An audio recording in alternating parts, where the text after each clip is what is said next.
my mic was muted. Dadgummit. Jeez. Perfect intro. Perfect intro. What's going on, Wolfpack Nation?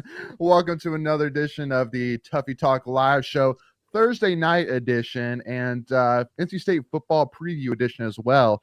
You got myself, Layden Smith here. Got Coach COOP here from repping the Miami, repping the U for sure. So, Coach COOP, appreciate you jumping in with us, man. It's gonna be a fun one today. So appreciate y'all. I'm excited. I just want to go ahead and warn you, I'm all jacked up on Mountain Dew. So that's the version you're getting of me tonight. Love it. Yep, and you got Greg the Leg as well, tuned in What's from Miami right now, man. So are you in Miami right now, Greg? Outside of Miami? Where are you at? Coral Gables. Close enough. Gables. Close enough. Love it. And you're drumming up something fun back there in the background. Yeah, just so you know, Coop, Greg Leg, he doesn't do anything half-ass. He does everything full bore. Even if he's on the road, he's working on it. You're working on I had it all set up and then I lost power. So that sucks. It happens. But anywho, though, so again, we will make sure to get all the questions, comments that you have. So make sure to put them in the chat and we will get to all of them and discuss them all here today. But with that being said, Coop, I want to go ahead and give a little bit of context here because I know we were talking right before the show a little bit about Greg, and just in case for any of your viewers might be watching or and be wondering why is his name Greg the Leg? Isn't he isn't that an NFL kicker? And yes, that is true. But so Greg is famous, and Greg, do you want to give since it's your famous story, since it's your like when they talk about the history of Greg, it really starts what was it, 4 years ago now? What was it, 4 years ago? Yeah, it'd be 4 years ago. Yep. So do you want to give it or do you want me to give it while you're working on the background? You can go ahead and give it. That's fine. All right. So 4 years ago, Coop, you may remember it's one of the all-time great highlights in the AC football history. NC State versus UNC at Carter Finley Stadium. Sam Howell coming to town, and we were pretty big favorites in that game, but basically UNC decided to really put us in a tough spot, and they were, let's see, what were they? They were beating us by 10, I believe, Greg, and 9. Okay, 9 with like 2 minutes left, and basically we Emeka Mezi, the long touchdown, and then we recover the onside kick, and then we go down, score another touchdown to Emeka, and come back and beat Carolina, and everybody storms the field. Well, Greg the Leg, thought that he was 24 once again, and decides to jump over the brick wall, and which is probably about a 10-foot drop. Yep, 10-foot drop, and upon impact, comes to realization that his leg is not one full leg no more. True story. Fat and gravity don't go together. Yeah, exactly. And so and there's a famous picture of him on the stretcher, doing the wolf hands to the crowd, and and we tried Greg the Broken Leg for a while, Coop, but it didn't. We just kind of shortened it to Greg the Leg. I understand why it stuck though. That's a heck of a story. It's pretty fun. Yeah, nope, and 100% worth it, right, Greg? Always. Yeah, man. So with that being said, Coop, so we're got a lot of fun stuff to get to here today. Just want to kind of start off with general, let's kind of talk big picture here, Miami first. Kind of talk to us about how you're feeling about the Miami season so far. I know like on your live streams you have your meter of happy, piss, like would you say that so far our season has met expectations, underperformed, overperformed? What would you say? Man, every year we get pretty excited because it's not uncommon for Miami to start hot, and they did that once again. But then here comes conference play, right? And when it comes to the ACC games, Miami tends to struggle a bit, especially in November. I would say, maybe it's being a little harsh, but underperformed a tad here because, especially given the landscape of the ACC currently, we were fully expecting to be in that conference championship game. And I know that, we can get into arguments about an at-large bid into the CFP and all that good stuff. But the reality is we should have been in the conference championship this season. No exceptions. You bring in the big time expensive quarterback. You hit up the transfer portal, replace Lance Guidry. You have pretty high expectations. I myself, of course, before any football was played, was hovering around like 11-1, and now here we are in the scariest part of the season for us, and we still have 3 games to go in November. So overall, I'm gonna say underperformed. There have definitely been some highs, but a lot of Canes fans are a bit upset at the moment. Yeah. You got one Kane fan in particular, Bryce, saying, Leighton, you got off the TVD fan club wagon. What happened, bro? That's your guys' next QB, which, Let's go, Bryce. That's right. So anybody who doesn't know what Bryce is talking about, you got to go check out Coach Coop's YouTube channel, link down in the description. Make sure to go and check it out. And Coach Coop and I did a little NC State preview where I made clear that I'm a member of the Tyler Van Dyke fan club, just huge supporter of that guy and the accomplishments that he was able to achieve. Well, you can have him. You can have him. Is he even playing anymore? He went to Wisconsin, right? No, he's a backup at SMU with Rhett Lashley, believe it or not. They reunited. Holy cow. He still had eligibility? I know, that's what I'm saying. Yeah, he Wow, after they Jesus. beat us, there's a picture floating around of the internet of him with his feet propped up smoking a victory cigar. I bet. Yeah. And he had zero to do with it. Yeah. Well, hey, just same thing when the former Tennessee coach who was an offensive analyst for Alabama for a year, and they went to Tennessee and beat him, and they celebrated with him, and like he wanted all. Pruitt? No,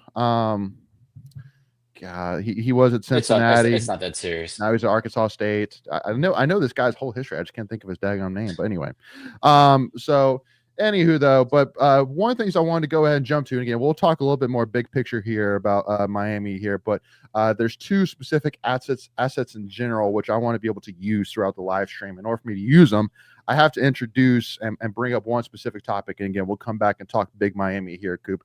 But first of all, so 2 years ago, Coop, you decided to jump out on a ledge here a little bit and decided to make a bet. Yeah. Decided to make a bet. Hey, at least he honored his bet. We still have one that never honored their bet. We do have. Yep. Nope. Coop.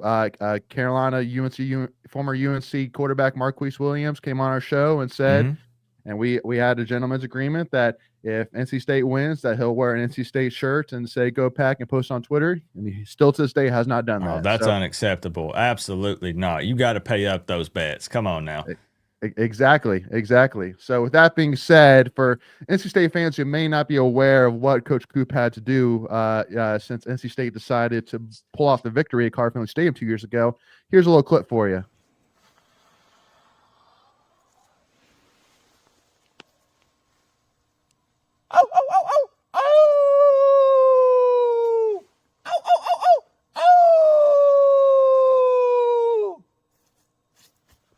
Come on, let's get inside. The neighbors are probably looking. Come on. Let's go. Oh man, good stuff. So with that being said, Coop, we've decided to at Tuffy Talk here today to have one new hype sound that we're going to be introducing from here and there. So with that being said, yeah, Coop, let's go. All right. Let's go. Let's do it again. I mean, look at the form there. You know, the arched back. I really put 100% into that, just like I do everything. No, I'm telling you, Coop, literally, they could pull that sound, play it on over Carr Finley Stadium, and nobody would know a difference. I'm telling you. Thank you. No, phenomenal stuff for sure. So, with that being said, so now that I've accomplished that, and now I have that at my disposal if needed throughout the live show. So let's start off with good old Mr. Carson Beck. And especially too, because I think that honestly one of the biggest pieces for this game, in my opinion, and Greg, let me know if you agree, is CJ Bailey versus Carson Beck. And obviously there's a lot of storylines. CJ Bailey, born and raised, Southern Florida quarterback, played with South Florida. Late, get it right. It's South Florida. What did I say? Southern Florida. It's not Southern Florida. Sorry, geez. Okay. Coop, I'm from Florida, so I understand the geography of Florida. I appreciate it's not that. Southern Florida. Sorry, Greg and Coop. Geez. So anyway, played with the great Jeremiah Smith, and definitely, I think had probably one of the most dominant high school football teams we've seen in some time. But NC State offered him. He decided to commit to NC State late in his high school recruitment. Miami decided to offer and kind of make a little push for him. We held on to him strong and kept him. And, now he's for the first time going back to Miami to play. And his quotes this week, Coop, I don't know if you've seen any of his quotes, after practice, but kind of gave probably the political approach and saying, hey, it's another game, it's another game, another opportunity. But I don't know, Coop. Do you think that there's a little bit of extra fire in CJ Bailey for this game in particular, or do you truly do think that this is just another game for him? No, I think there's got to be, right? I mean, it's one of those things. You got the player speak and the coach speak and stuff. As you said, you're going to give sort of the generic safe answer. I think, obviously he wants to go out there and make a fool of Heatherman and this Miami defense, and it's such a big opportunity for him. You brought up Carson Beck. I got nothing but respect for CJ Bailey, and there's a ton of Miami fans that would actually love to have him on the roster right now, or maybe even next year when that portal opens up. Just saying. But he's super explosive. Like we're fans of Carson Beck, and of course we're going to play him. We spent the money, and he's a veteran, but he's a much more kind of just I guess safe quarterback. With CJ Bailey though, man, I think that dude's a baller. He's legit. Yeah. Well, I mean, so are you telling me, Coop, that if you had your choice between Carson Beck and CJ, you would still stick with Beck? I say this season in this moment, believe it or not, yes. I think that I would. Now, I might have to retract my statement that you called me out on a couple of hours ago when we filmed our video about me saying I would pass on CJ Bailey. Depending on what that quarterback room looks like next year, we got a couple of young guys. I can't say that I would turn down potentially, a CJ Bailey to Miami. Yep. All right. That's fair. Well, and would you say that there's, for next season, Coop, would you say there's any quarterbacks that you would prioritize over a potential CJ if CJ were an option? I mean, right now, no. I know a lot of people are linking Lenora Sellers to Miami, the South Carolina quarterback. I know that's a trendy topic right now, but I would take CJ Bailey over that guy as well. I just love his size, the 6'6" frame. He's able to extend plays. CJ Bailey would actually be probably up towards the top of my list.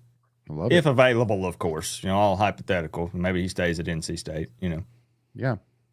Well, and so kind of talking a little bit about Beck. So what do you, because again, obviously starting off beginning of the season looked really, looked really good, really came out strong, even got a lot of Heisman hype as well. It's kind of tinkered off for sure. I think it was SMU, I believe he threw 4 interceptions, if I'm not mistaken. What do you think it is, Coop, that you feel like is kind of off with his game right now, that we're not seeing the 300-yard games, 4 touchdowns? We're not really seeing that right now. What do you think it is? I think some of it, and not to shift the blame off of him, because he's got to play well. He's not been playing up to the expectations set on him. But I feel like Shannon Dawson hasn't been helping very much, and the run game hasn't helped very much lately. It's been a bit underwhelming compared to what it was early on. Some teams kind of figured Miami out. And I think it puts him in a tough spot. We lost C.J. Daniels, who would have been one of the more explosive wide receivers.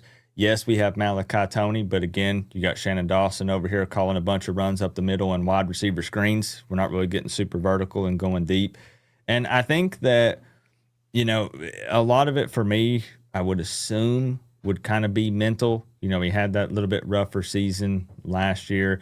And then when he had the game where he threw, 3-4 picks, maybe possibly got in his head a little bit. But Shannon Dawson, I feel like, hasn't been doing him any favors. I think he needs to he's going to have to put a little more trust in him. If he throws a pick or two here and there, yeah, it hurts. But you're going to have to give him some more trust and let him go out there and let it rip. I don't think that it's anything to do with the elbow.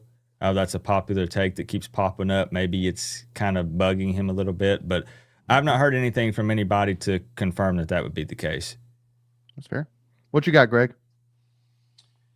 Yeah, Coop, I'm with you. You know, given the difference between CJ Bailey and Carson Beck, Beck is the answer there.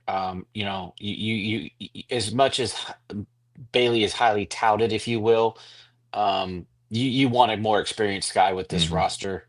Yep. So I'm 100% with you. Um, just kind of I don't know if you have a method but on this, Leighton, like if you have certain topics you want to talk about, but for me, you know, you look at the two quarterbacks, they're pretty equal statistically, you know, within, I think one's number 4 and number and the other's 5 in the ACC, as far as rankings and efficiency. But I did a podcast with another Miami guy yesterday, and for me, this game is going to boil down to the defensive side of the ball, and I feel like this is where Miami has the edge. And for State to be effective, we have to be able to run the ball, and that's one of Miami's strengths. So just kind of talk to me, like Miami, what will Miami try to do against NC State to kind of limit the rush, right? So it looks like all signs are pointing towards Hollywood Smothers being back. He is the number one rusher in the ACC, even missing a game. And then really in the Pitt game, I think he only got like 8 touches, though he did get like 150 yards in that game. But just kind of talk to me, how does Miami stop the NC State run game in this matchup? I think some of it starts with Miami just slowing the game down and keeping the ball out of the hands of NC State's offense. Not really having a ton of possessions because Miami eats up the time of possession with their kind of slower, efficient approach to the game. But otherwise, I mean, Miami's got some big boys up front. They can win the battles in the trenches. But it is something, I'll be honest, it's probably one of my bigger concerns going into this game because we had talked about it when Leighton was on my channel that Hollywood Smothers scares the crap out of me, to be honest, because we went into like that Louisville game thinking we were going to shut down Isaac Brown and he ran all over us. I think he had like 113 yards. And then when you factor in, you've got a quarterback that's mobile and can extend plays and, you know, he's super explosive and you've got to respect that. I think it's a very tall task to try to slow down Smothers. I think you got to just try to um, keep that offense off the field as much as possible, and we got to tackle really well and pray. But we realistically though, it sucks. You know, it looks like confirmation that one of our star cornerbacks, Keontae Scott, is going to miss this game, and that's a huge blow for us. So I anticipate honestly it being a bit of a problem to stop him. Yeah. Well, and you know, Bryce says right here, you know, that well, we can afford to start slow, but that goes directly against what you said, Coop, in your video and what we said in our video about. I mean, and maybe you could talk a little bit about it here on our live show here, but I think in our opinion, I think you would agree with me on this, Coop, that there's two different litmus tests on how this game is going to go: who scores first and who's leading at halftime. In my opinion, you know, who grabs the bull by the horns from the get go, and then who's the one taking the momentum into overtime? Who's the one that's, you know, forcing the other team to try and figure out how to overcome? You know what I mean? So would you agree with that? And if so, or you know, how would you kind of expand on that? And then if you disagree, in what way? Yeah, I Miami cannot afford to start slow in this one. They basically played one half against Stanford, that being the second half, and they kind of did the same thing against Stanford. They had one drive where they scored offensively, and then they had one defensive score, a pick six, to go up 14-0. They can't afford to start slow against a team like NC State that has a potentially more explosive offense, and that would really put Miami outside their comfort zone because again they want to be able to ground and pound, they want to own the time of possession, and we're just not super explosive offensively, so we don't want to find ourselves down 10, 14, 17 going into halftime, and I think that's a huge key for Miami is to actually play 4 quarters on Saturday afternoon. If NC State were to jump out to an early lead, I'd be pretty concerned. Okay. Well, and Bryce brings up the Syracuse game, and what do you think it was, Coop, with the Syracuse game? Was it a little bit of, you know, Miami, what you can call maybe playing with their food a little bit, and and then eventually, coming to realization of, all right, like this is a Syracuse team that's really pissing us off, and they're playing with their backup quarterback. Can we squash these guys already? And because at least in my opinion, that's how it seemed when I was watching it. Was just like, okay, let's go, y'all. And then once they turned it on, then it was over. Yeah, I mean, I hate to use this kind of as an excuse, but over the years, it really just seems like no matter who the coach is, Miami just tends to play down to their competition. I actually am way more confident going into a game against, say early in the season against a ranked Notre Dame team because they get up for it. It scares me a lot going in as a now 15.5 point favorite. And I think that's just a huge part of it. For some reason, they seem to just lack this focus or motivation, again, especially late in the season against what would be, it's not a personal shot, but considered an inferior opponent, 7-2 Miami versus 5-4 NC State. That's just my Well, opinion. well, with that comment, I mean, No! What? What? I felt like you had another one in the chamber. I didn't know when it was coming, but I knew there was Like, going to be more than one. what inferior? Come on, Let's be man. real. Like Oh, I'm not. man. I'm just keeping it real, right? I don't. I don't. I wouldn't say inferior, but the Miami is the more dominant team. Yes. If State beats Virginia Tech, which they should have, and they don't crap the bed against Duke, you're looking at a seven win team also. Now Mhm. again, we didn't do it, so um, and not to make excuses, we're down 5 or 6 starters that on defense that began the season, and we weren't, and that was already going to be our weaker side of the ball. Mhm. Again, not to make excuses, every team has injuries. You've already mentioned a few, but I, inferior. I mean, we just beat the number 18 in the country last 2 weeks ago. Yeah, So you're not wrong. To be fair, you beat Virginia, you beat yeah, Georgia Tech, and Miami's over here losing to teams as a 2 touchdown favorite. So I mean, Yeah. you're right, not wrong there. I got to right. give it to you on that. Yeah, What? but again, it's different when you're playing on the road. State is definitely struggle. Oh, we lost Leighton. That's probably not a bad thing, but he didn't hear me. Um, but as a whole, State has struggled on the road this year. We did beat Wake Forest, which they're an okay team, but um, just kind of talk to me. Um, like I've heard like maybe Mark Fletcher's not playing in this game. Do you know anything about that? Like is he injured? Is he a game time kind of decision? Like I haven't seen. I'm assuming they released injury reports today. I just haven't had a chance to check. They did. Yeah, I haven't got a chance to check the most updated one. I believe the thoughts going into this week would be questionable at best for Mark He's Fletcher. So he's out. he's out. Is Okay, he so out? yeah, so we're going to be without RB1.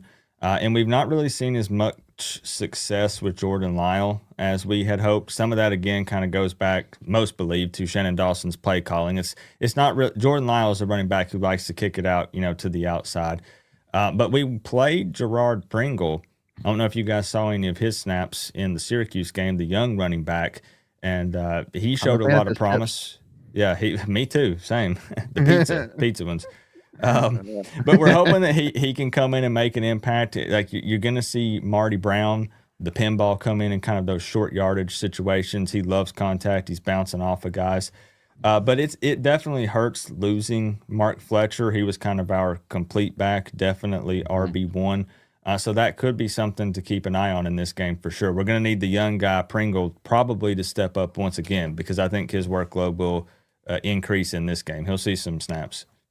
Yeah, Yeah. and for State, we've been either feast or famine on the run game. We've held teams, like I thought we did a pretty decent job against Notre Dame, for the most part in their run. But then we get a dude from Duke that runs for like 150 freaking yards, or we got Virginia that breaks off like two 50-yard runs. So for State to be efficient and effective, I think they have to stop the run and then get off the field on third down, and that's been two really problematic things for the defense this year, because this is a defense that's got to be opportunistic. It's got to be a bend don't break. I hate that term, but between, let the team get their yards between the 20s, and then get a stop or hold them to field goals, because that's a win for this team, and that's what you saw us do against Georgia Tech 2 weeks ago. Um, so if State's able to do that, kind of keep around, you kind of talked about it earlier, Coop, with you didn't want to see State get out to a big lead. I don't see State getting out to a big lead in this. I feel like if State's going to like hang around and win this game, it's going to be close. I don't see like a blowout like we did with Georgia Tech 2 weeks ago. Um, but the offense was just clicking. But that's a really bad Georgia Tech team defensively, and Miami is not that same defensive team. So for me, I think that's where you're going to see the difference in these two matchups. Mhm. Yeah, we're not giving up a lot of points. It's something Right. like 15 points per game. Right. Yep. Well, and that's why too. And Cooper, I mean, I'm sure you've probably watched a good bit of that Georgia Tech game here for Mhm. sure. Obviously Georgia Tech's defense is not Miami's defense here for sure. But I mean, would you be overly surprised if we got into the upper 20s, lower 30s scoring? No, not at all. Actually, which I'm sure we'll get the picks and score predictions at some point. I have y'all in the 20s, so I would not be shocked at all. I think, too, it's a bit of a situation where Miami has so much pressure on them right now. I know everybody's saying, hey, every game's a playoff game. I mean, it is. It sucks. It was also against SMU, and they still dropped it. But realistically, for NC State, again, it's not a shot, but like they're expected to lose, with Miami being a 15.5 point favorite. You can come out, you can be aggressive, you can try some things. All eyes are on Miami, and there's a ton of pressure on them going into this one. Because you guys, if you're trying to fight for a bowl game, you still got Florida State coming up, you got UNC coming up. You're going to win at least one of those games. Oh Right. yeah, You gotta find at least one more to get bowl eligible. Yeah. But yeah, to your point, I think this is a game where you're going to see an aggressive NC State offense. If you're getting fourth and shorts, you might see some trick plays, those type of things. Where again, if you're a 15-point underdog, you got to pull out some of those tricks Yep. out of your bag to kind of catch maybe Miami napping. And to your point, like, will Miami be up for this game? Like, yes, there's still a path for them to the CFP, but they have to be perfect. And you've already mentioned the woes in November. This has been a bad program in the month of November under Cristobal. I kind of have a question, kind of like from a Miami perspective as a whole, not necessarily with regards to this game, but Mhm. is Cristobal in the hot seat in your opinion? Uh, hmm. It's such a tough one to answer, because as far as okay, I'll say this. I'll answer it two different ways. From a fan perspective, the fan base is definitely getting frustrated. They're getting upset because it's crazy to think that you could win. You could still win 10 games this year. You won 10 last year. You could win 10 this year. There are fan bases that would kill to win 10 games a season, but yet NC State is one of them. yeah, we get so much crap for being in the ACC for this long, only making it to that championship game one time, getting our backs blown out. And, we're tired of being embarrassed, the laughing stock, always crapping the bed late in the season. So fans are pretty upset. And a lot of it is the context. It's the teams Miami is losing to and the way that they're losing to them that seems to consistently happen under Cristobal. He's getting signature losses instead of racking up signature wins. So with the fan base, like they are definitely really upset, getting impatient. It's year 4. As far as would he actually be on the hot seat? Absolutely no way. He could lose these next 3 games and it's not even close to being on the hot seat. Mario Right. was the chosen one, the golden child. They were going to do anything they could once they knew there was an opportunity to bring him in. But fans are definitely, frustrated, which I know sounds weird to a lot of other fan bases. But again, I go back to what I said. It's about the games they're losing and the way that they continue to lose them. Yeah, especially when you're pouring in as much money into the program as you're pouring in, you expect the Yeah. results. And we've had our own with Doran. There's been lots of rumors out with him this year. Um, and when you have the payroll that you have, and that you come in and you get a Notre Dame win earlier in the season, and you know you stack some nice wins, but then you just kind of fall apart against the lower tier teams that. And again, like I know Miami went on the road last week, but you can't lose that game, or 2 weeks ago, excuse me. Um, those are just games you have to find a way to win, even if it's ugly. You know, at the end of the day, the CFP doesn't give a shit. Pardon my language. It's almost 9 o'clock. About winning ugly. They just want you to win. Yep. And as far as for me, like my personal opinion, though, he's not on the hot seat for me. No. Definitely not. I mean, he continues to recruit at a high level. We kind of knew, that game day coaching not being so great was part of the package. When he came to Miami, we were hoping that with, some really great coordinators, don't handcuff them, stack up talent, it could overcome that, anyways. Yeah. But at the end of the day, it's about quarterback play. And so if Carson Beck plays a little bit better, you're probably not having this discussion right now. It's very possible. Yeah. No. Were you surprised at all that, because I mean, it seems like that with this team, well, first of all, because I know that Miami is pretty famous for having some pretty good historical tight end production in their program history for sure. Mm-hmm. And, but you don't really have that on this team. And then on the wide receiver side, I mean, everybody knows about, Malachi. You got Mark Fletcher running back, but besides that, I mean, there's no names necessarily that is really kind of as a household name like those two guys. So do you kind of maybe in a little bit of buyer's remorse, a little bit hindsight 2020 kind of deal, but do you kind of wish that Cristobal had done a little bit more in the portal in terms of getting more weapons around Beck? I mean, maybe it's weird because I'm a little bit more old school. So like I'm a huge fan of the transfer portal and utilizing that because it's a tool available, and you'd be crazy not to bring in and fill some spots in your roster at positions of need. But for me, I feel like he's attacked it pretty well. I think sometimes I'm torn on the way that Dawson is calling some of these and using the talent, and then maybe we have a bit of an issue with the talent evaluation. Some guys that are coming in and underperforming. And we have some younger guys that were really hyped up blue chippers, 4 and 5-star guys that are underperforming as well once they're under the lights and they get an opportunity to play, and they're just not playing up to the expectations put on them. As far as him bringing in guys, I mean, again, when you look at the roster, it's super talented on paper. So I'm not really sure. That's honestly, it's a tough one for me to answer. I'll be honest with you. Yeah. Well, and let's talk about the offensive line specifically too, because I think that's another position, especially over the last 2 years. Put a lot of money into that. Exactly. Yeah, a lot of money. I mean, I remember even 2 years ago specifically. I mean, you brought in transfer from Alabama, but Cam Ward, obviously being Cam Ward, Mr. First overall pick, rightfully so. The playmaker unicorn, himself. Yep. Yeah, the unicorn. Mm-hmm. He definitely probably put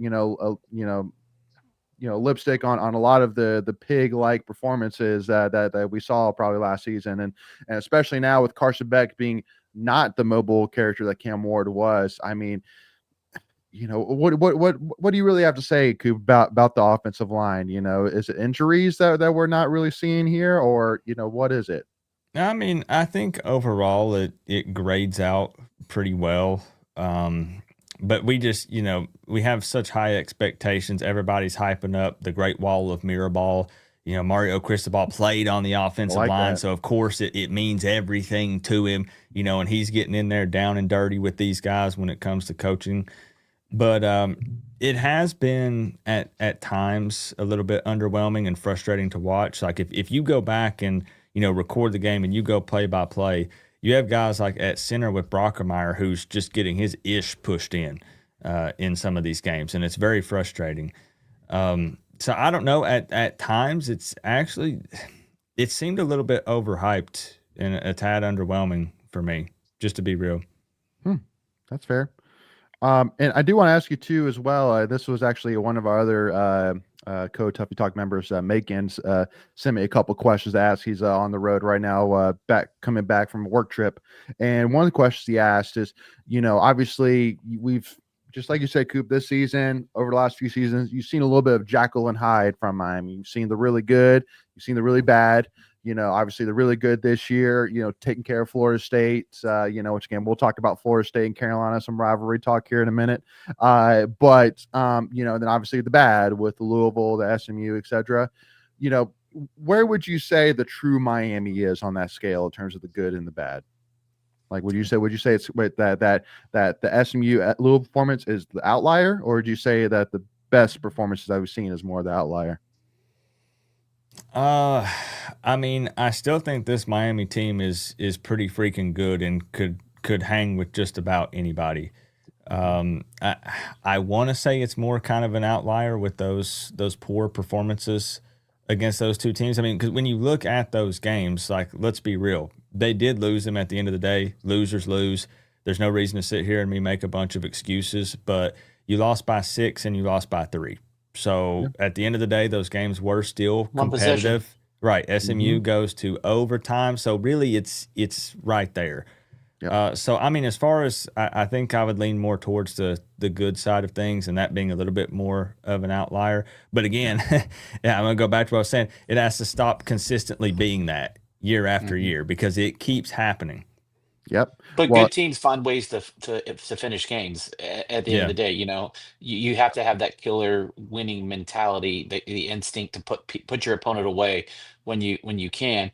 And in that Louisville game, again, like Louisville pulled out some stops. There's kind of a blueprint there to where State can take a page or two out of what Louisville did. And they sustained Louisville, that is, to sustain drives, made plays when they had to make the plays to kind of just, when Miami would make a push, Louisville would answer. And so that's what State has to do in this game in order to hang around and have a chance, in my opinion. Um, again, I keep using the word opportunistic. I think we're gonna have to find a way to get some turnovers. State as a whole has not really done a great job with that this year. We have had some game sealing plays that were turnovers. In fact, we've ended 2 games on interceptions. The Georgia Tech game, they weren't going to catch us in that one, but State has to find a way to make the plays and punish Miami when they make a mistake. That's the only way State's going to win this game on Saturday. Yeah, and I agree that with the way Miami plays, with relying on running an efficient offense that's not super explosive, they have to execute at a high level all the time. They don't typically have a ton of possessions, and if NC State can generate some turnovers and get themselves some extra possessions, it could be a bit dangerous for sure. yeah. Well, and with that being said, we'll definitely come back here, talking a little bit more about the teams, talk a little bit about previewing this game. But I brought it up, and now the chat is just flooding talking about FSU now. So I feel like we got to talk about them here real We quick. can all take a dump on those guys, right? I mean, Right. Oh, 100%. Well, and that's the funniest thing, Coop, as well, is I've never seen, like, nationally, like across college football, like all of us agree, united, that one game is just so, like, there's nothing behind it. Like FSU beating Miami, like nobody's looking at it, that game, being like, oh yeah, no, FSU is good, or Bama's that bad. Like, no, it's just so obvious that FSU just got caught Bama with their pants down, and Opening wasn't game. ready. And yeah, well, it wasn't ready. It was at FSU. Tommy Castellanos coming to town. What's that going to look like? Gus Malzahn coming to town. What's that going to look like? And Bama got caught napping, but now, yeah, no. Yeah, I think it's really tough to prepare for some of those opening games now with the transfer portal and stuff, right? You see coaching 1,000%. changes left and right. You got star quarterbacks jumping around to different schools, and you don't really know what to expect. I even said that for Notre Dame game, not to discredit that win at all, but they didn't know what the heck to think about us. New defensive coordinator, Carson Beck, what's he going to do at Miami? You got CJ Daniels, transfer receiver, transfer tight ends all over the place, rebuilt defense on the back end. Those opening games that's got to be tough to game plan for that. Oh yeah. Especially when you got a quarterback that hasn't played since high school. Like, Yeah. I think I can't remember where it was, but they were watching like high school film on this kid. Like, I can't remember which game it was, but I remember watching an interview, and like you don't know what you're going to get, and when you have all these new pieces and you have all summer to prepare, but you have all summer to not know what they're going to do, and it just it's like Buster Douglas catching Mike Tyson on the right day. It Yeah. can happen, you know. Yep, that's right. But hey, Coop, I'm sure you're not really thinking at all, or not really taking much enjoyment in the fact that Mike Norvell's seat is in fuego, that Florida State is being shown as the most one-dimensional team that we've seen. It's literally just Tommy Castellanos and Deuce Robinson, and even those guys can't even find connections with one another. You find no enjoyment in that whatsoever, right, Coop? Hey, I say frick those guys. Remember, I went to Doak Campbell Stadium and they made me take my shoes off because I was on the field for the warm ups and my shoes were orange and green and they told me they were too loud and they made me go out on the field in my socks. Yes. It's a true story, Greg. Yeah. Wow. Now I thought it was funny at the end of the day. I don't want to make it seem like I'm super upset about that. I thought it was hilarious. But that's just childish. But I wear an orange shoe and a green shoe. They're like neon bright orange. And to be fair, I was walking over to the Florida State side, and they maybe had some recruits and some other people there. But they had a lady who was watching people as they went in, and she stopped me and she said, "If you're going on the field, sir, you have to remove those shoes." And I did. That's some petty stuff if I've ever heard it. I love it. Yeah. I got nothing. I mean, I have thoughts, but that's insane. See, Coop, you said frick, I said stuff, and then you got Greg just demonetizing us over here. So I didn't say nothing. You did earlier. Remember you dropped the S-bomb, Greg. Oh God. You can say that on TV. You can say that on TV on CBS at 8 o'clock now. Like that word's nothing. That's true. But Coop, when NC State faces FSU next week, who you gonna have your money on? Go Pack. Let's go. Am I doing it right? Yeah, pretty close. Yeah, pretty close. Pretty close. Yeah, for me, I don't know in what world FSU thought bringing Castellanos in as their starting quarterback when he got basically benched at BC of all places. Like, hello, and that's Bill O'Brien who coached Tom Brady. I said Tom O'Brien almost from NC State. Tom Brady, like if that guy can't make you an effective quarterback, like I don't think there's hope for you. Yeah. Sure. Well, speaking of coaches that coach Tom Brady, Coop, give us your thoughts here on the Bill Belichick train, man. What's your thoughts on what's going on over there in Chapel Hill, North Carolina? I knew that was going to be a train wreck from the jump, and I don't know why anybody thought that would be a good idea. I'm sorry. It just maybe you want to factor in the girlfriend stuff, maybe you don't. But no shot. I do a conference tier list before the season starts, and I think I put UNC in F tier or trash tier before the season started. Not surprised at all. No. Yeah, all right. Agreed. Yeah. Well, and by the way, Coop, Bryce is watching out for you, saying, Coop, someone's going to clip that. No, no. They're always watching. There's always somebody. Bryce is my guy, though. I see Bryce and Tri-Count and some regular viewers on my channel. So I appreciate y'all coming over here to Tuffy Talk. Yeah, that's awesome. We appreciate it, too. Yeah, glad to have y'all. Yeah, I would be, I think, the nice thing is this is State's last road game of the season. So we'll have 2 home games to finish it up. This is Miami's last home game, senior day. How much of that do you think is going to be a factor for this team, for Miami to kind of send their guys out? I know it's way different now with senior day.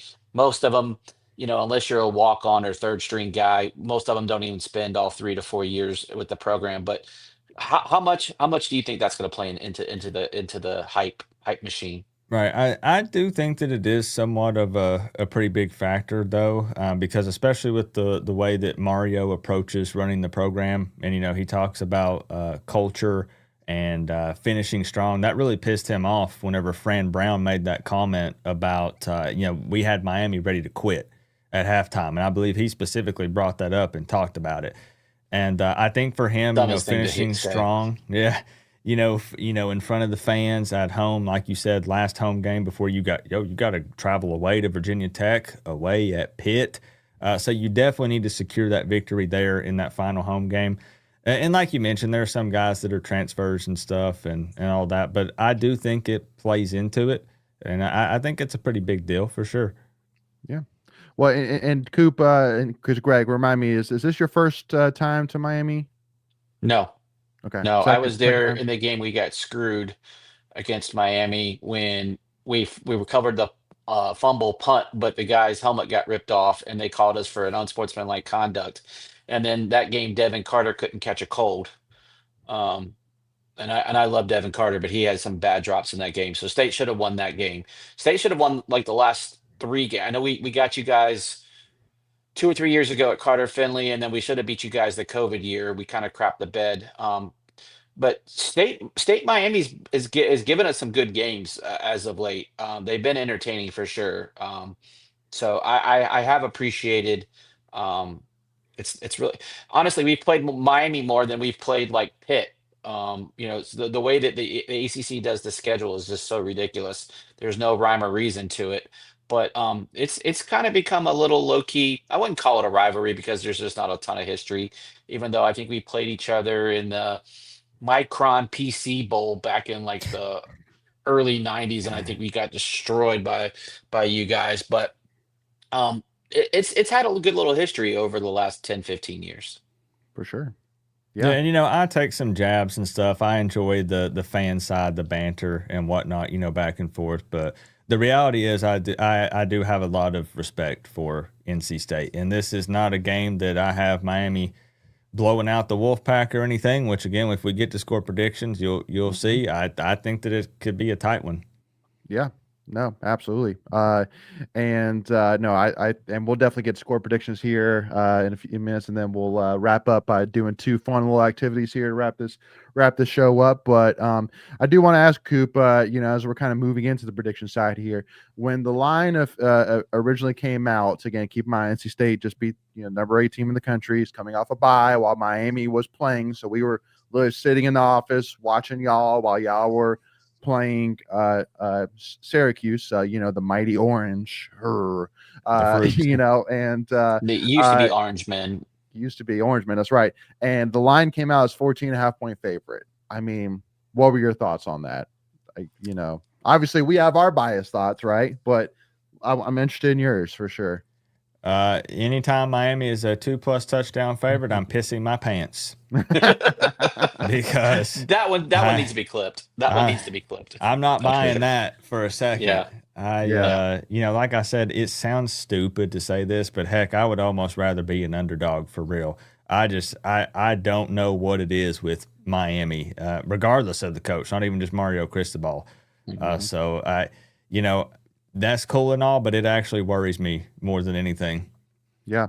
Well, and again, and I asked Greg, a minute ago if this is his first time to Miami for a football game, and because I mean I am curious. I've not had the honor of attending a game at Miami yet, but I mean, how much of a swing do you think in Vegas's eyes that a home game at Hard Rock gives? Where would you kind of say it is in terms of adding an edge to Miami They take versus away playing neutral? points. I mean, I'm the Miami fan that tries to be pretty blunt. I mean, it's easy to lean into the fandom. I want Miami to win. I bleed orange and green. Hard Rock can be, a great home field advantage when the fans show up. And I'm not taking a shot at the fan base. I live in Tennessee. I only usually make it to like one game per year. So it's, I'm not making it down there to 12 games a year. But overall, it's typically not a home field advantage at all. Now, we're happy in this game because, again, the NC State's road record, being 1-3. So that kind of plays into our favor a little bit here. But as far as an actual true home field advantage, look, I like to go to away games and experience different places. I went to Doak Campbell. I've been to UNC. I've been to Duke. I've went to a Tennessee Vols game because I'm 30 minutes from Neyland Stadium. And it's night and day. It doesn't feel like a college atmosphere. I know it's played in a pro stadium, but even kind of feels like a pro game when you're going in there. Yeah. But when they show up, when they do pack the rock, it can get loud. But as far as just even a game like this, if it's not like a top 10 matchup for both teams, it's Okay. not really a factor. Yep. Gotcha. Yeah, I was just at Pitt a few weeks ago, and that was their homecoming game, and again they played in an NFL stadium, which I believe is a little bit bigger than Hard Rock. But um, the last time we were here, it was a night game, and I feel that Miami night games hit a little bit different than the day games. Yeah. But you could say that for a lot of teams. Carter Finley is the same. Same. Uh, what I'm kind of hoping for, and I talked about this on the podcast yesterday. 3:30 kickoff. A 5-4 team. Um, not a real true rivalry. I'm thinking that, ticket. There was plenty of tickets when I went to go buy tickets. I just bought them yesterday. Um, I'm sitting on the 50-yard line, 14 rows up, and I paid $65. There's no way in hell you're paying $65 to sit at the I 50-yard mean, line at Carter Finley Stadium. that is kind of a plus if you like to go to the games. Cheap tickets. Right. So True. that's kind of the point where I was just going is because it's so far from campus, which, I never got to go to the Orange Bowl, but I mean, I can only imagine how that place was in the 80s and 90s, before they moved to Hard Rock. Um, I think in order for Miami to get back to where they used to be, they need their own stadium. I really do think they need that advantage to where, the students are showing up and staying, and that's the problem too with Miami. There's just so much to do. Um, Miami football, in its heyday, yeah, that was the game in town. But now it's just not the same. So I am appreciative for that for NC State to give them a chance. So that was a very long-winded statement to get to that point. Yeah, and usually for me, I know a lot of Canes fans get heated with that because people make attendance jokes and stadium jokes all the time. It's typically the go-to. I just kind of let it roll It's off it's my low-hanging fruit back. though, right? Yeah, I mean, because I just sort of embrace that. That's Miami. That's what Miami has been for a long Mhm. time. Like you say, it's the all about the big game, and there are a lot of things to do. That when you talk about the students that come in from elsewhere and then move away after they end up graduating from Miami, a lot of them coming in aren't even football fans. There's so many factors you can sit here and plug in. I said all that. I'm being long winded over here with this to just say it doesn't really like bother me. Would I love for Right. Miami to have a stadium filled with orange and green seats instead of teal? I would love it.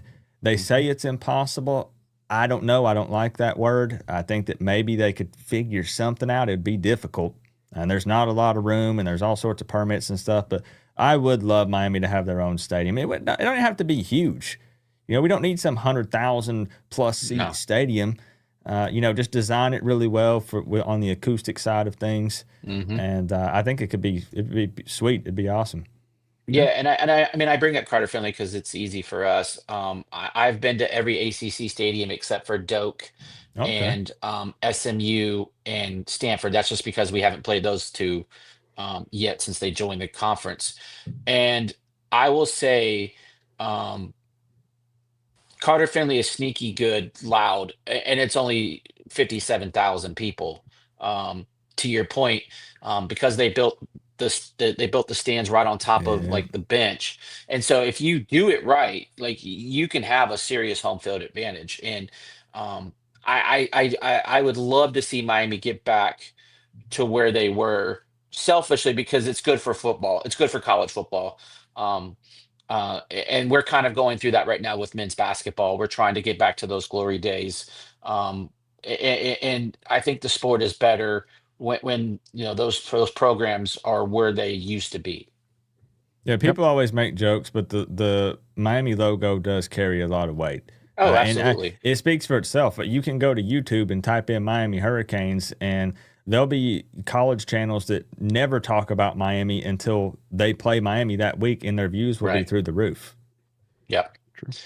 Well, I mean, you guys invented the whole fog thing coming out of the tunnel, right? And so, to me, like NC State, kind of like we didn't invent cutting down the nets, but like we kind of pretty much started that in college football. So for me, when you start a tradition in the college sports, like you are a relevant program, Mhm. and so like it's just good for the sport. And whatever becomes left of the ACC. Who knows what this is going to look like in 2 or 3 years. But in the meantime, like, we need the Miamis, we need those blue bloods, the Clemsons.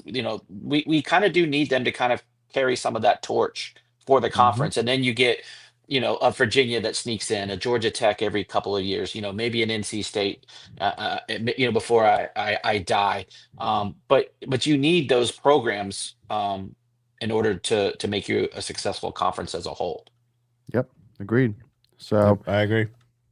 all right, so let's jump into predictions here, and then we'll wrap up here with one or two fun activities here.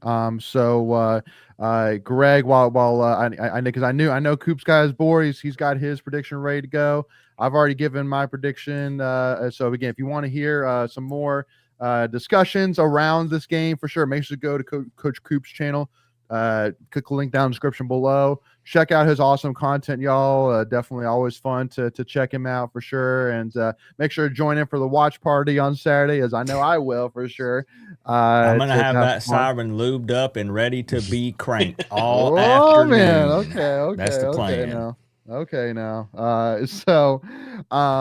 But also too as well. Again, we actually just recorded a video earlier today, actually, so make sure to go and check that out. But with that being said, Greg, what's your prediction for Saturday, man? Yeah, I on the podcast that I did yesterday, I went 38-28 Miami. Um, I think State covers in this game. I don't know if we have enough offense to handle Miami's defense. Like I said, if we can get something, opportunistic, if we can pull all the rabbits out of the hat and have some fun tricks, maybe there's a way. Um, but I think State does have a lot of confidence after that Georgia Tech game. I just think our struggles on the road, there's something to be, and CJ coming home does worry me. I feel like he might try to do too much, just to kind of show out in front of his friends and family. Um, so for me, that's why I went 38-28. That's a Fair. great point. I never thought about it the opposite way. I talk about the impact of him coming back home and showing out, but then you bring up trying to do too much. I didn't even think about that angle. Mhm. Yeah. For look at you, yeah, that's right, Greg. Bravo to you. For me, y'all, our predictions are, so for my prediction, I gave 35-31 NC State, and a little bit of a homer pick. Yes, I get it for sure, but I'm choosing a little bit to believe that maybe we found a little bit of something in the Georgia Tech game. Maybe we found a little bit of that confidence, that swagger, that formula for success a little bit. And because we talked about it on the video as well. But Greg, obviously NC State defensively, we really simplified things down a They lot. have. Hmm. And offensively, we've really tried to find ways to make things simpler for CJ with pre-snap motions to try and identify defense a little bit easier, kind of Yeah. force him to make a decision before the ball is even snapped on where he's going to go, which I think Hmm. will help him a lot. So, but also too as well with the fact that Doran has these acts of starting off season slow, but then finishing Hmm. strong, Hmm. and and also too because Miami is still one of the few ACC stadiums that Doran has played at that he has not won at. Hmm. So I think he's You're not. due. I mean, you're making valid points, but I'm still not changing my pick. No, hey, no, hey, I get it. No, I well, thought he was actively trying to convince you. That's what I I, thought I was think he Greg, we're happening. gonna was. win. We're gonna Yeah. win. Hey, We got look, it. I'm not saying we can't win, but Yeah, again, head versus heart, right? And sure. I'm with you, Coop. I try to look at this objectively as much as I Yeah. I can, but at the end of the day, I'm still an NC State fan. And 9 times out of 10, I will pick State. Um, we have to tackle. That's we can't give up. Extra yards after catch. We can't. Get in a third and 8 situation and miss a tackle 6 yards in, and they get a first down. Like, those are just things that State has done throughout the course of the year. That just those trends and those things worry me. Absolutely. Yeah.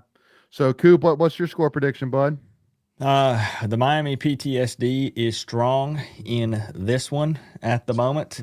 But even given that, I do have Miami winning 31-24.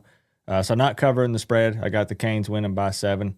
Like I said, I think it's a potentially dangerous game for us. And I know, I want to see them get a lot of pressure on CJ Bailey. We've really not been getting home with the sacks, but at least get some pressure on him, make him uncomfortable. Don't give him a clean pocket and let him pick us apart like Kevin Jennings did at SMU.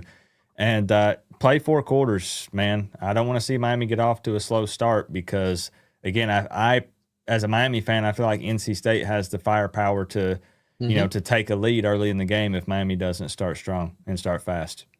And that's the other thing that worries me too, with as good as Miami's D line is, that CJ has had a tendency to hold the ball too long and not get rid of it. And those are things, again, if he can clean up those things and do what he did against Georgia Tech, I would definitely change my prediction. But again, Georgia Tech's like the worst team defensively in the ACC. So was what we saw from NC State fool's gold because of Georgia Tech's horrible defense. So I just think Miami's defense is too strong, and that's the reason why I'm giving Miami the edge. That's and fair. kind of the same for me when you say that you believe NC State is capable of winning the game. I firmly believe Miami is capable of winning by more than 7. Sure. I just, again, I hate to take that approach, but I do have to see it in a November game against an NC State team that has 5 wins. Do you play down to it? Like, I got to see it. But I do firmly believe Miami will win. Yeah. Yeah. They'll win, but it's by how much, in my opinion, objective Canes fan take. Right. That's the hardest part of being a fan of your team, is being objective. I've gotten caught up in things, and then it's burned me. So I try to be a little bit more level headed in my older years. And when you do this, when you have like a platform, if I pick against Miami, I get a lot of heat. You're not a fan. But then if you get it right, it doesn't feel good to say, I told you we were going to lose, because I'm a fan, Yeah. So you're in a very weird position when you go online and you make these predictions and stuff. Like you said, I try to just be objective and just say how I feel. I've got some buddies that are gamblers, and they'll do what they call an emotional hedge. They'll pick State to lose, and then if they lose, they win the money. But if they win, well, we got to win. And how much are you willing to pay for a win? Right. Yeah. Are you willing to pay $100 for an NC State win? At the end of the day, you're still happy. So if you're all about the emotional hedge, that's the way to go. Yeah, that's kind of a win-win there. You're right. Absolutely. Yeah. But I got a couple other predictions here. Tri-Count saying I got Miami 35-21. Bryce saying still not covering. None of these are covering. None of these are covering. 34-27 Miami, 38-27 Miami. So I mean, Coop, does Vegas know something that we don't, or are they going to face a little bit? On Saturday. Had to do it one more time, didn't you, Leighton? I'm starting to feel like you like seeing me in my underwear. No, absolutely not. Hey, there was no exterior lighting on purpose, Coop. You know that. So no comment. No comment. Exactly. No, it's probably safer. That's right. Yeah. So with that being said, Coop, I wanted to wrap this up here by doing one fun little activity here. Obviously, there's 2 guys in particular that are really famous for doing this, but the the ranking system, the blind ranking system, 1 through 5, 1 being top, 5 being the worst, or however you want to classify it.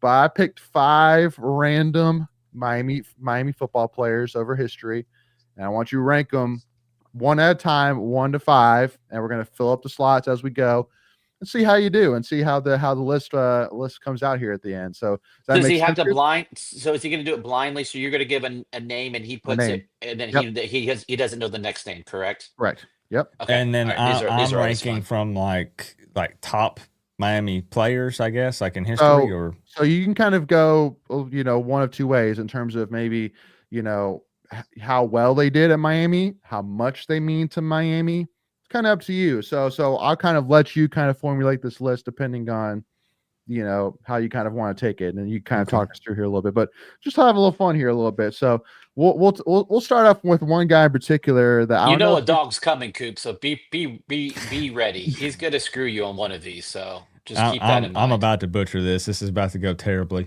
that's okay. Hey, by the way, Tri-Count Greg says that he likes the beard. So Appreciate it. you're doing Appreciate good it. things, Greg. Doing good It's things. my wolf's tail. Yeah, and Bryce, yes, I am 100% part of the COOP fan club. All for it, not a Absolutely. problem. So with that being said, so we're gonna start off with one guy in particular that I don't know if he's gonna be at the game on Saturday or not, but if he is gonna be at the game, Michael he's gonna Irvin. I already know the name. Greg, you are You gave it ruining my away. fire, brother. You You gave are it ruining away. it. You I- gave it away. My That man. was kind of obvious. Yeah, it was. I know, Right? but, again, Yeah. but I all right. Hey, you know what, Greg? I had a fun little thing I was going to add to it, but it's fine. All right. So, Coop, where would you put Michael Irvin? 1 to 5. But let's set the ball here right now. 2. 2. Good okay? spot. That's a good one. That's a good safe one. Yep, that's a good one. Yep. All right. Next one, Kellen Winslow. 5. Jail. Yeah, I was gonna say I'm gonna go out. I'm not just copying you. 5 is the number that came to mind. 100%. Okay, that's good. All right. Frank Gore. Man, because there's a name I'm waiting for that's possibly on this list. I feel like Gino Toretta's coming. I'm gonna say Coop, you're not wrong if you say 1. Now I'm gonna say 3. I'm gonna say 3. Wow, okay. All right. But- all right. You might be happy you did that. We'll see. I'm actually very curious if you go woo or if you go ah. All right. So here we go. Ray Lewis. I've said 3 and 5, right? So And 2. You got 2, 3, and 5 taken 2, right 3, now. 5. You have 1 and 4 I left. have 1 and 4 left. Oh, buddy. Okay. Man, I'm hoping that last name is the one that I'm hoping you're going to say here. I'm going to have to say 4 because I'm holding out for a number 1. You're not getting that name. No, you're not getting that name. I mean, but it's not a bad name. It's not Here like we a go. third string Yeah. offensive I feel like a lineman in kicker's coming. 2020. No, it's you know what? I totally should have said Borgalis, right? I totally should have said My man Andy. Yeah, Andy Borgalis. Yeah, I should have said that. You probably would have been perfectly fine putting him at 1, 2. No, Ken Dorsey. Ugh. Yeah, He's 1. You got him at 1. That leaves 1. Yeah, I mean Yeah. that's He's definitely not 1. yeah. No, but hey, one He's national good, though. championship. He won a national championship. But did he win a national championship or did that defense win the national championship? You know, once again, second time I've declined to comment tonight. That's fair. That's fair. No, man, yeah. my favorite all-time Miami Hurricane is Devin Hester, but a lot of it's for personal reasons. You know, growing up playing the video game, I used to make my cousins so mad because I would just sit there and return kickoffs for touchdowns, even with him in the video game, because I think his speed was rated at like a 99. So I had so much fun watching him return kicks and stuff. You know, he almost went to NC State, right? I do know that. Yeah. Yeah. Yeah. So was that the name you were looking for number 1, or were you looking for a different name? For number 1. It kind of was, but again, that was kind of for a more selfish personal reason. He's got number 1 in my heart, no matter what, you know. Okay, I want to end on this one. Who's your number 1 all-time quarterback at Miami? Ooh, that's tough. Oh, buddy. See, that's the good thing about being an NC State fan, Coop. It's pretty simple. You know, for us, that's a simple question for us. Yeah, So, it's pretty but, simple for but us. for you, not so much. See, this is tough because I have it puts me in another situation where I have kind of a personal attachment to Cam Ward, but Cam Ward was a transfer. He's not someone that came in, you know, and played at Miami for many years. But he didn't win a national championship or a Heisman. Like, you've got dudes that have done both of those. Yeah.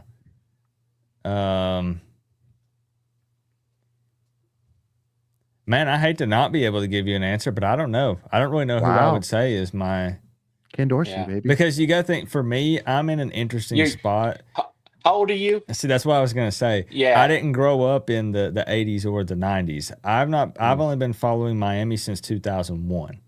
Okay. So anything before that, of course, I go back and I watch the YouTube Yeah, you know videos the and all that. history. But it's totally different because I didn't watch these guys play live. So it doesn't, Right. at risk of being canceled by Miami fans here, it doesn't Yeah, mean that's quite fair. as much to me.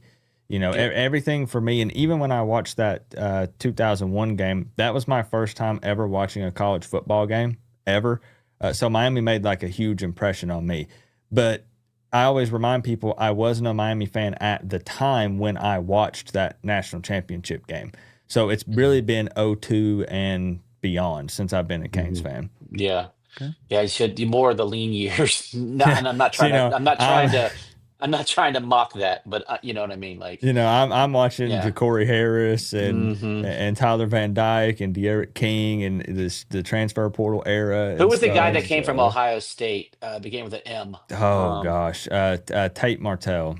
Yeah, Tate Martell. Yeah. That was the one I was trying to I think did of. a whole hype live stream about him coming to Miami and he was going to save us. Yeah, It was yeah.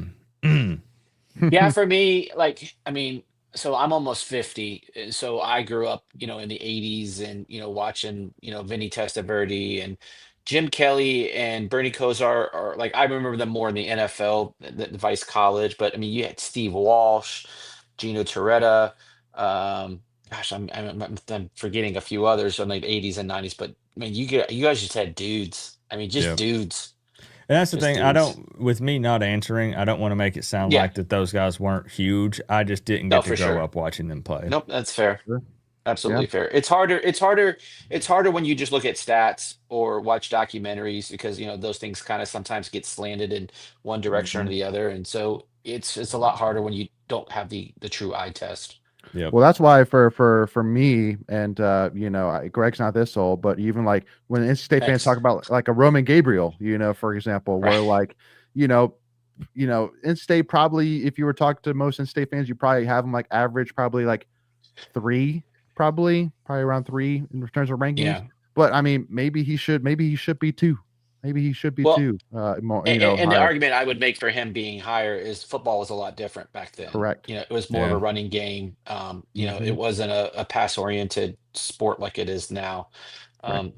That's so again that's why I talk about the eye test and not just looking at statistics. But Yeah, Jim Kelly seems to yeah, be a big favorite in the chat. it yeah, is. Jim Yeah, that's a Kelly. good one. Yeah. Yeah, he didn't get the awards and the team didn't win. Did the team win a national championship with him? I'm trying to think. I don't think they did. They may Well, have though. I'll have to go back and look. But yeah, Jim Kelly was really, Bernie. I mean, to think that I'm pretty sure Jim Kelly, Bernie Kosar, and Vinny Testaverde were all on the same team. I'm pretty sure that was a thing. And that's insane to think about. Yeah. That's wild. Yeah. yeah. But anyway, though, so and just for fun, Coop, this might be a little bit easier question, but you have all-time favorite Miami football coach? Or do you decline to answer for a third time? I'm going to say Mario Cristobal. Oh gosh. Come on, man. Hey, when you get them down, don't let them up. Come on, man. That next national championship coming real soon. Just maybe not this year, maybe next year. Okay. Hey, come on, man. Hey, It's man, possible. I mean, it really Jimmy- is possible. Jimmy Johnson is It's the not man. impossible. I've been reminding people of that. It's not impossible. It's not. Oh, Right. again, after the FSU game, everybody was like, "Oh my gosh, who's See, gonna beat Miami?" So You say Jimmy Johnson, but I would counter and say Howard Schnellenberger because he saved he Miami started it. football. Well, Correct. he saved it. Yeah, Yeah, they were no. about they Yeah, were about to kill it. They were about to kill Miami football. Realistically, like all joking aside, that would probably be my answer. Yeah. Yeah. I mean, that's huge. True. Mhm. True that. So with that being said, Wolfpack Nation, really appreciate everybody tuning in here. Greg, any final comments here before we wrap things up, Bo? Number 51 in a row will be a win on Saturday. I Yep. didn't predict it in the score, but in my heart, it's going to happen. Yeah, Coop. 51 straight home and away games for this guy right here. That's So, awesome. That is really cool. yeah, no, there's when I grow up, right? That's what I say. When I grow up, I want to be Greg. So Yeah. but anywho though, Coop, any final thoughts for this game here, man? Or comments here for Wolfpack Nation from the Miami side, from the Miami faithful, on behalf of the Miami faithful? I have nothing to say. There's just something that I want to do. No. No! What? What? Come on. No. What? See, now a lot of people regret doing that. You know, they say there's some sort of curse. I don't Throw the believe in those flag. things, but Don't believe in those things. I've heard, you know. Throw the In flag. all seriousness, though, in all seriousness, it's so cool when your school has a hand signal, like a hand thing, like a It hand is. symbol. Mhm. It is the coolest thing. Um, have you seen? I bet they have one for Miami. I just bought it. I saw it in the car, but NC State does the wolf, right? And Mhm. New Era has a new hat line where it has the hand symbols on hats. You should definitely check that out That because would be pretty cool. it's a pretty sweet hat. Like I have it for NC State, and Mhm. I'll send you a DM with it. It's a Okay, pretty yeah, do badass that. hat. Yeah, it's a Yeah. badass hat. Yeah. And the best part too about the NC State one is upside down. It's more. It looks like more like a horns down than as a wolf's Yeah, down. So yeah, So yeah. yeah. Well, I All. remember like UNC tries it and it looks so stupid when they do it. I'm like, Yeah. Yeah. it You're doesn't like even make horns sense. down. What? Why are you It doing doesn't even horns make down sense. for? Yeah. Yeah. No. Exactly. But I So do just want to say, Greg, it was nice to meet you because I don't know if we had really got to talk one on one No, I like wasn't that. on the last one. Yeah, no, I wasn't available last time. I always like I need to start following you. You always show up in my feed, so I need to just give you a follow because you do make me laugh, and I love the lightheartedness, and when you don't take yourself too seriously, that's pretty cool. Yeah, I was gonna say if Leighton hasn't warned you, I'm known for the crazy over the top intro skits, but a lot of Oh times people on yeah, Twitter they think that's all I do. We break it down, we talk football, we yeah, look for at the sure. stats. I like to reel people in by making them laugh, and I enjoy that. Yeah, if I didn't get to I, do that, I probably wouldn't do this. yeah, I'm kind of the clown for us. I say a lot of stupid stuff. I used to be the only dad on the team, but now we got two new dads, so they're gonna Mhm. start getting the whole dad jokes going here pretty soon. So, True. but yeah, we just love having fun talking ball. Yeah. No, I'm ready to see Coop. What you got planned for the FSU? Sorry for next year's FSU game. I'm ready for it already. So, but with that being should go check out Coach Coop, all of his amazing content. Go to link down in the description below. Check out the video we did today. Actually, him and I, it's a lot of fun there for sure. And again, if you haven't already, Wolfpack Nation, for us, if you would, might as well also hit that subscribe button, hit that like button. If you enjoyed this conversation, we really appreciate that as well. And make sure to check us out if you're listening to us on Spotify, iHeartRadio, Apple Podcasts, wherever you listen to us. Do us a big favor, leave us a 5-star review. Greatly appreciate that as well. Try count all the Miami fans, the Goldie. Appreciate y'all tuning in Yeah, here. appreciate y'all. But I always love seeing them stay faithful as well. But with that being said, we'll see y'all soon and go pack. And it's all Pack about the pack, beat baby. Miami. Let's go.